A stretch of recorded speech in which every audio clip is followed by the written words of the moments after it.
de café. Là.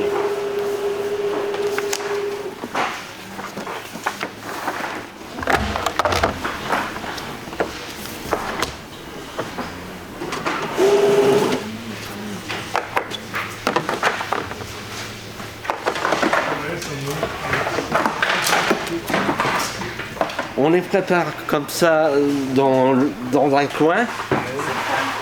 Un coin, ouais, un coin comme ça.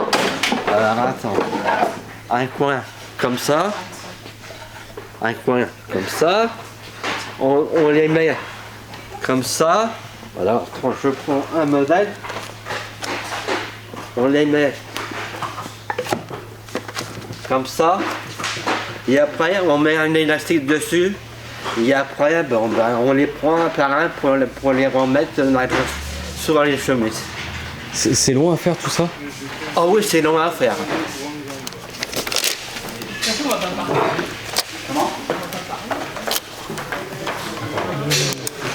Alors, moi je fais du collage de pochettes orange pour la clinique Océane.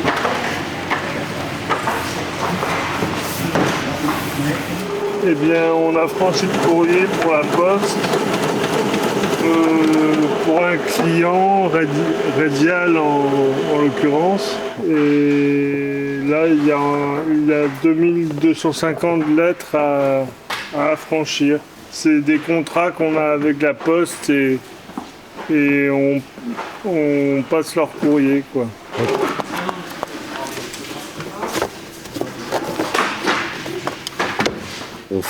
On fait un peu de bêtises, etc. On rigole. Voilà. Ouais. Les moniteurs, ils ne tombent pas dessus? Si, on peut parler quand même, mais pas crier fort. Okay. On peut parler quand même. Ok. Bah, ouais.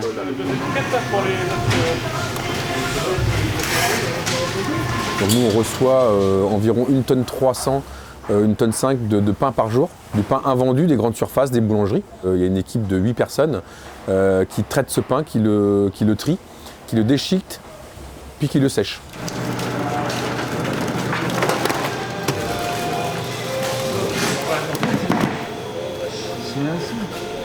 C'est des gâteaux qui vont aller où après, tu sais?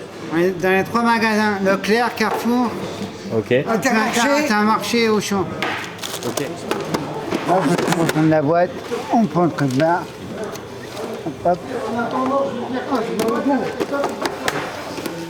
Et tu faisais quoi avant? Menuiserie. Menuiserie? Et Ok. là, juste à côté, là, je sais pas si tu as vu, ils ont fait un restaurant. Ok. Et ça a fermé, quoi. Et tu penses que t'en referas peut-être un jour? Bah, peut-être, mais bon, faut chercher, quoi. Et l'ambiance ici, elle est bonne avec les collègues? Ça va. On n'a pas ça.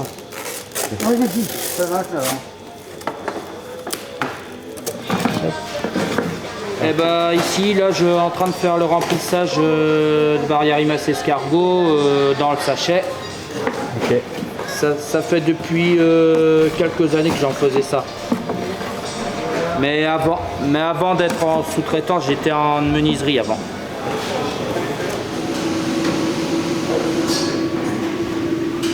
Là, la machine, comme ceci, ça s'appelle un big bag. Là, ça coule dans le pot. Je passe à mon collègue qui compte. Il passe à un autre collègue pour le carton. Il va fermer le carton. Et puis après, il va mettre sur la palette à la dernière rangée.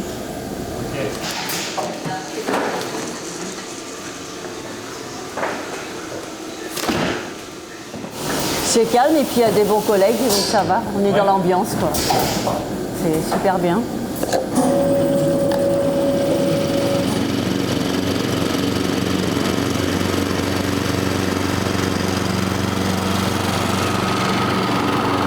Après mes études, après le CAP, j'ai travaillé par-ci par-là dans une différents magasins. Je suis arrivé en ESAT parce que j'ai fait une dépression nerveuse qui a duré pas mal de temps et en faisant des papiers, j'ai eu une reconnaissance pour travailler en milieu protégé. Ce qui fait que ça m'a permis de travailler après d'entrer dans un ESAT. Bah, j'ai travaillé à Seigneur avant. Et du coup, ça me plaisait pas, quoi. Parce qu'il y a un instant, ils étaient méchants avec moi et tout. Donc, voilà, quoi. Moi, j'avais des mauvaises expériences avec les patrons. Parce que il t'envoyait sur le chantier et puis s'il y avait un problème, tu l'appelais, mais c'était à moi de me débrouiller.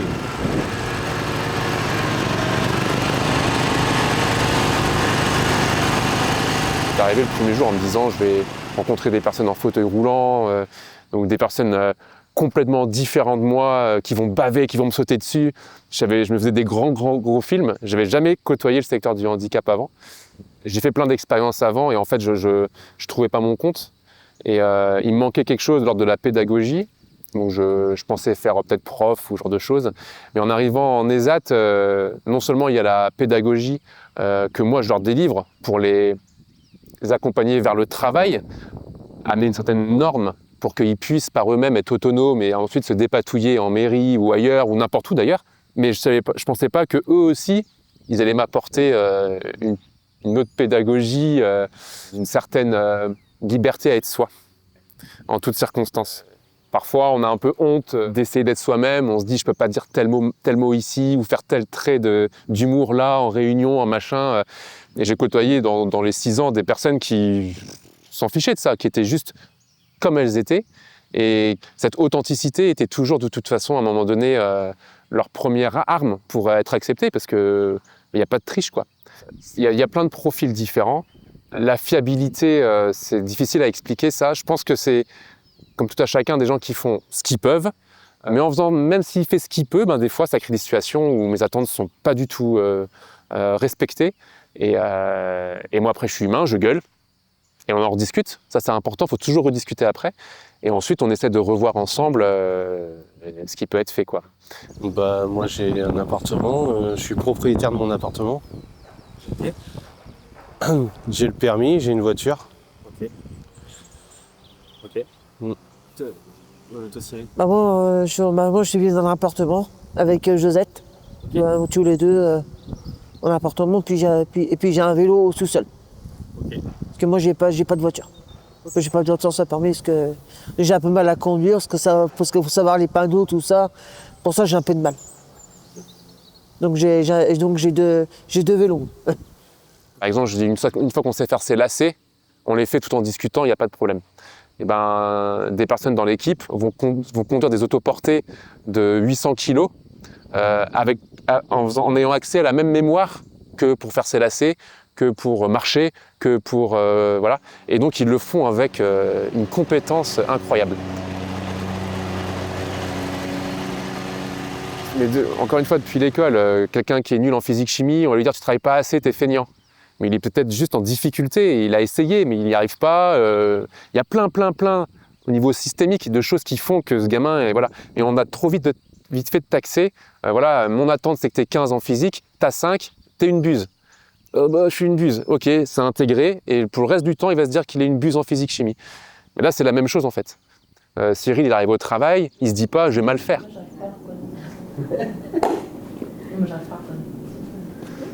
Je suis allé en cours comme tout le monde au début. Et suite à un accident, j'étais dirigé vers un IMPRO. Et c'est là que j'ai eu un changement de direction vers un IMPRO. En IMPRO, j'avais de la classe et des ateliers. Et à l'époque, c'était menuiserie, ferronnerie, peinture et maçonnerie. Après, j'ai fait ramassage de volailles, j'ai fait un peu de tout.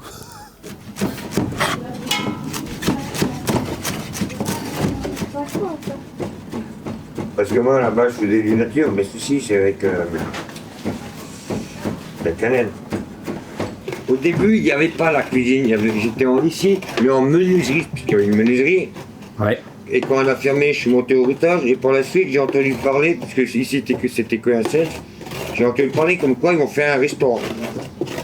Alors, je me suis mis de l'autre côté en cuisine le matin, et l'après-midi, je retournais dans les ateliers.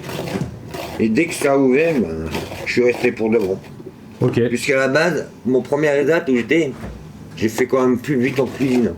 Ok. Ah oui, donc oui. Où ça bouge le plus en fait.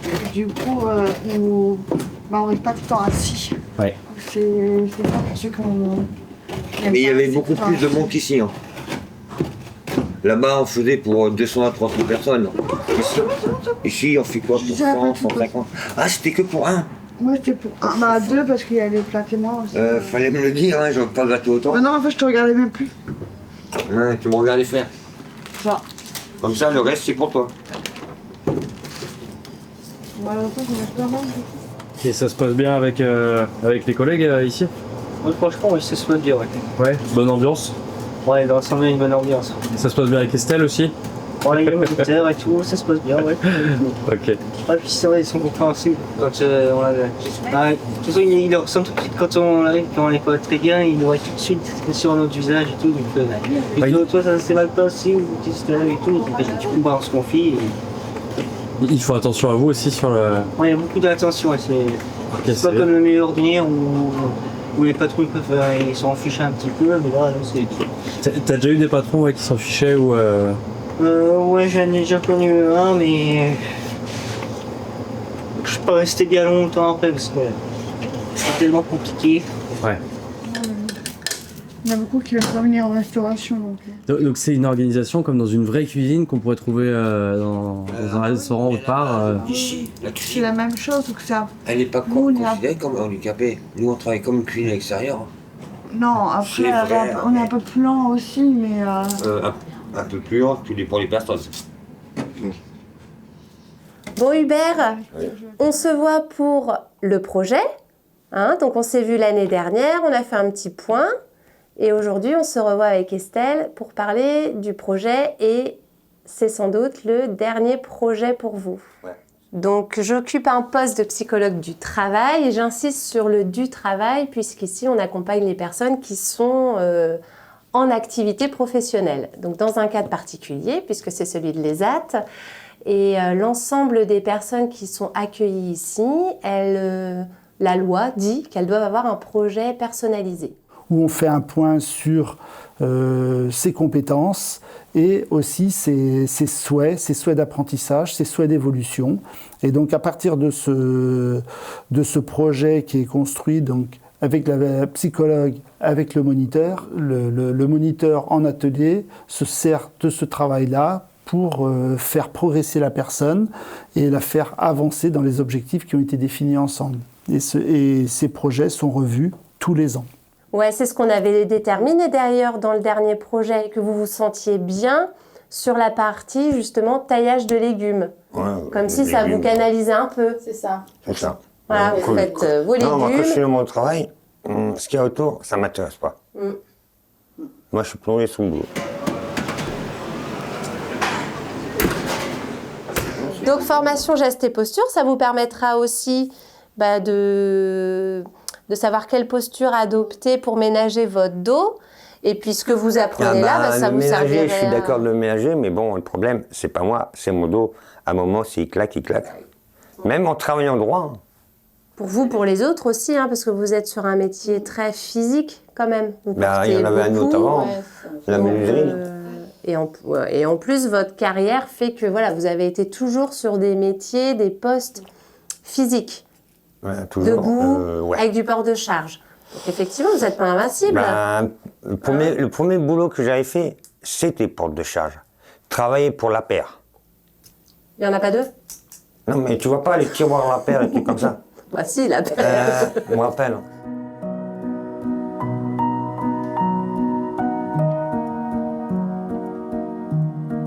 Je crois dans leur capacité à aller au-delà de ce qu'ils nous montrent au travail en fait.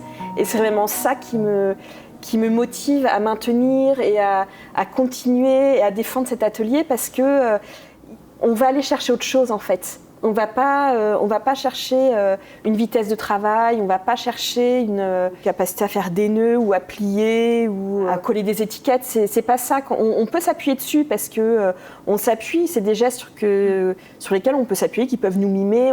On part de leur réalité de travail, mais on va vraiment aller les pousser au-delà. Et je trouve que après ça amène une fierté.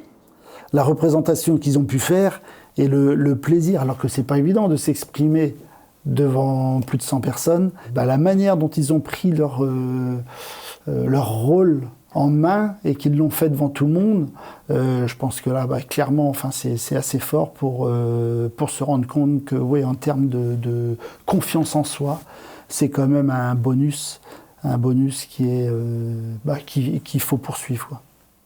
Le cri-cri de la crique crie son cri cru et critique car il craint que l'escroc ne le croque et ne le craque.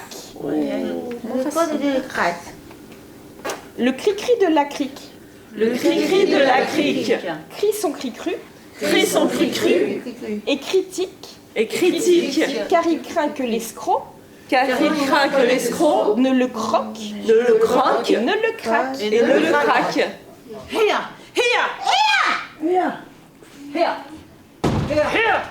Où c'est un peu hors du temps, hors du travail et où on travaille quand même, mais pas de la même manière en fait. Où on s'interroge, on se met en difficulté, nous on les pousse avec Marie quand il y a des réticents. Je pense à certains qui veulent pas. Mais c'est pas toujours évident pour eux. Enfin, c'est pas.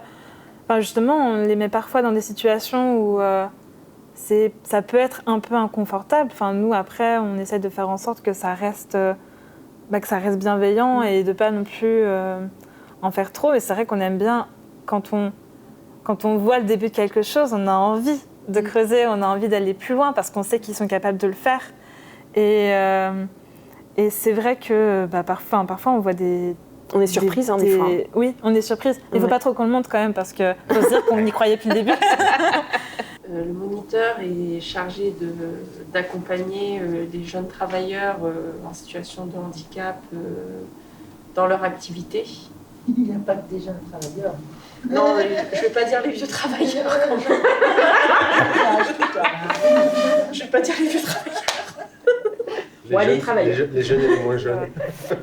On peut travailler sur tellement de choses à travers le théâtre, sur la posture, sur le lien avec l'autre, mais en situation de travail, du vécu, et on commence à travailler un petit peu sur une situation qui se passe pas bien. On demande au groupe qui est en tant que spectateur, qu'est-ce qui pourrait être fait pour que ça se passe mieux, qu'est-ce qui pourrait être réajusté.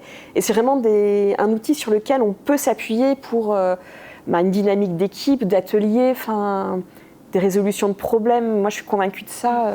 Il y a du sable et il fait très très chaud. Il fait déjà chaud ici, non? Non, mais là, il fait encore plus chaud. Imaginez, il fait 35 degrés. Il n'y a pas de bière dans le désert. Les garçons. Il y a de la demande et les gens attendent et ça, je trouve ça génial parce qu'ils ont compris en fait qu'ils pouvaient s'épanouir et qu'ils pouvaient se découvrir eux-mêmes en fait. Oui, parce que moi j'aurais bien aimé que tu sois un peu plus là et puis comme ça au moins ça aurait fait plaisir de connaître un peu plus. Parce que moi on n'est pas dans les mêmes ateliers donc c'est pas terrible. L'échange que Nolwenn et Mathias ont eu tout à l'heure en fin d'atelier où Mathias par exemple a du mal un petit peu à être dans le présent et à vraiment s'impliquer. Nolwenn a pu lui dire qu'elle trouvait dommage en fait qu'il ne soit pas avec eux en fait, qu'il soit à part et même dans l'exercice il se mettait à part. Je ne pense pas que ce soit des moments qu'on puisse créer en atelier parce qu'on est concentré sur la production.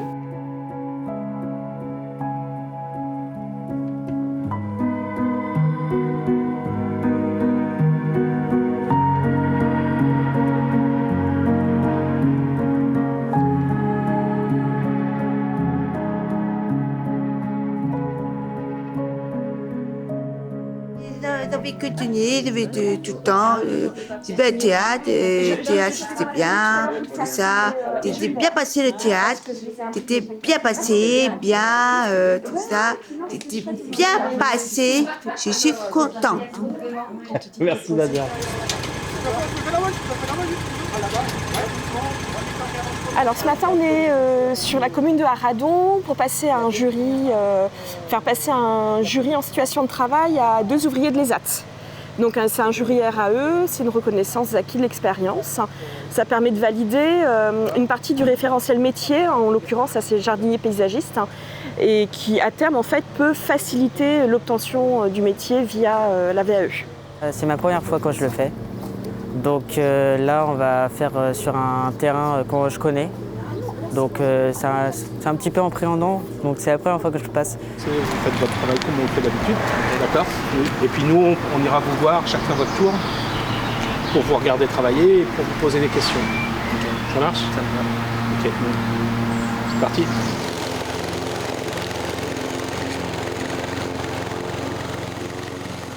Au début, j'étais dans une école normale. Et c'est après que j'ai eu du mal à suivre mes autres camarades. Je suis orienté dans une école spécialisée, école Ulysse. J'étais toujours apprécié avec tout le monde. Au début, je ne m'acceptais pas parce que j'avais un handicap. Mais au début, je disais je voulais être comme tout le monde, aller dans un lycée professionnel, être comme tout le monde, faire un diplôme, tout ça. Mais j'ai vu à fur et à mesure que j'étais pas comme tous les autres et que j'avais besoin d'avoir ma capacité à moi-même et d'évoluer moi-même. Est-ce que tu peux nous parler de ta tondeuse déjà pour commencer? Tondeuse que tu as choisie pour ta RAE? Alors j'ai choisi une tondeuse Ice Motor 4 temps, mulching. C'est quoi mulching? Alors c'est une tondeuse qui ramasse pas du tout l'herbe, qui reste des compos qui restent sur l'herbe. C'est beaucoup plus simple à tondre et on se fatigue moins à prendre un sac pour revider à chaque fois dans la benne du camion. D'accord. Je n'étais pas dans ma famille actuellement personnelle. J'étais en famille d'accueil depuis mes 18 ans. C'était pas un avenir facile. C'est grâce à eux qu'ils m'ont pu s'aider à monter et surpasser sur les choses plus compliquées. Mes parents biologiques, ils étaient un peu alcooliques et un peu sur ça. Ils ont fait 6 enfants et ils n'étaient pas capables de s'occuper d'eux. Du coup, moi je ne me rappelle plus trop. Mes autres frères et mes sœurs, ils savent très bien qu'ils ont vécu. Eux, ils ont encore les images en tête. Moi, j'étais encore un tout petit, donc c'est grâce à ma sœur qui a pu me sauver ici. J'étais sous nutriments, donc j'étais mal nourri. Et ils ont pu essayer de me trouver une solution pour me sauver. Et donc, toi, qu'est-ce que tu avais d'indiqué comme objectif de travail dans ton projet? Est-ce que tu t'en souviens? Alors, dans mon projet, ce que je voulais, c'était de passer mon permis B. D'accord. Et d'aboutir. Mais là, j'ai passé 4 fois, mais je l'ai pas eu. Tu as passé 4 fois le permis? 4 fois le code. Le code. Et là, j'ai fait 6 fautes et une faute de trop. Et ici, je l'avais. Et donc, tu continues? Je continue. Et maintenant, j'ai une nouvelle famille qui m'ont aidé depuis que j'avais 3 ans. J'avais un père qui était militaire. Ma famille d'accueil, franchement, je les conseille comme mes vrais parents. Et ma sœur adoptive, franchement, génial pour m'aider. Maintenant, c'est Manuel Coratel. Donc, elle m'a pu sauver la vie. Et du coup, je suis content d'avoir une famille aimée et au moins pas sortir seul, toi. Et c'est une bonne chose. Je suis content d'être là. J'ai beaucoup de personnes qui ne savent pas c'est quoi un ESAT ou un lieu ordinaire. Je dis un milieu ordinaire, c'est différent parce que tu n'es pas aidé, tu n'as pas d'instructeur. Tu as un patron qui est juste derrière toi et qui te dit ce que tu vas faire, mais il ne sera pas derrière toi. Donc instructeur que dans un ESAT, ils sont là et ils sont là pour t'aider, ils ne sont pas là pour te juger. Et franchement, je dis chapeau pour eux parce que ça nous aide. On se sent moins seul, toi. Je suis un ouvrier, je suis salarié, pas salarié comme d'autres employés, mais je suis payé comme tout le monde. Les gens ils disent ouais mais c'est pas vrai, mais je dis si t'es pas sûr, viens voir comment c'est l'ESAT et vous verrez. La méconnaissance, il y a finalement des compétences, des personnes qui ont des vraies valeurs de travail. On regarde des gens beaucoup sur leur niveau d'études. Il y a des personnes qui ont des niveaux d'études, mais derrière, je dirais que... Il y a des personnes dans une industrie agroalimentaire, ils poussent un petit chariot avec à l'intérieur un contenant dans lequel on met des cartons pour le recyclage. Le gars, il a un sac à dos Pokémon, il chante du Dalida et il va faire des petits klaxons pour dire aux gens « Je suis là, mettez vos cartons dans ma benne, je veux au recyclage. » Il rigole à chaque fois « Les gars vont mettre, il est inclus. Pour autant, il détonne Pour autant, les gens vont se dire, quand même, il est maltraité, il pousse sa petite charriette tous les jours. Lui, il ne demande pas plus. Et nous, on va penser pour lui. Moi, j'adorerais que dans les entreprises, voilà, il y ait le genre de personnes qui détonnent parce qu'ils ont leur place, en fait. On parle beaucoup d'inclusion dans le sens amener l'ouvrier vers le milieu ordinaire, mais on a aussi, nous, à travailler pour faire venir les entreprises dans notre secteur du milieu protégé. C'est dans les deux sens, en fait. Sinon, ça ne fonctionnera pas, de toute façon. Les entreprises qui acceptent de travailler ou de prendre des personnes en situation de handicap, c'est des gens qui eux-mêmes sont concernés par le handicap. Le handicap, ça ne fait pas progresser en termes de productivité. Voilà, c'est le point. Moi, je trouve qu'à un moment donné, on s'accroche au handicap de la personne plutôt qu'à la personne. D'une manière générale, je trouve que l'humain, en tant que collègue, en tant que employeur, où on ne doit pas se dire que parce que la personne est handicapée, on doit faire plus attention, c'est qu'on doit considérer tout le monde et s'adapter en fait et réfléchir sur sa manière d'accompagner et d'écouter chaque collaborateur. Permettre à une personne en situation de handicap de venir bousculer un petit peu les habitudes et puis de réfléchir à l'adaptation et non pas de se dire qu'est-ce qu'elle peut faire ou pas faire. C'est que moi je suis persuadée que tout le monde peut tout faire à partir du moment où on a envie en fait et qu'on a un intérêt et que c'est notre projet.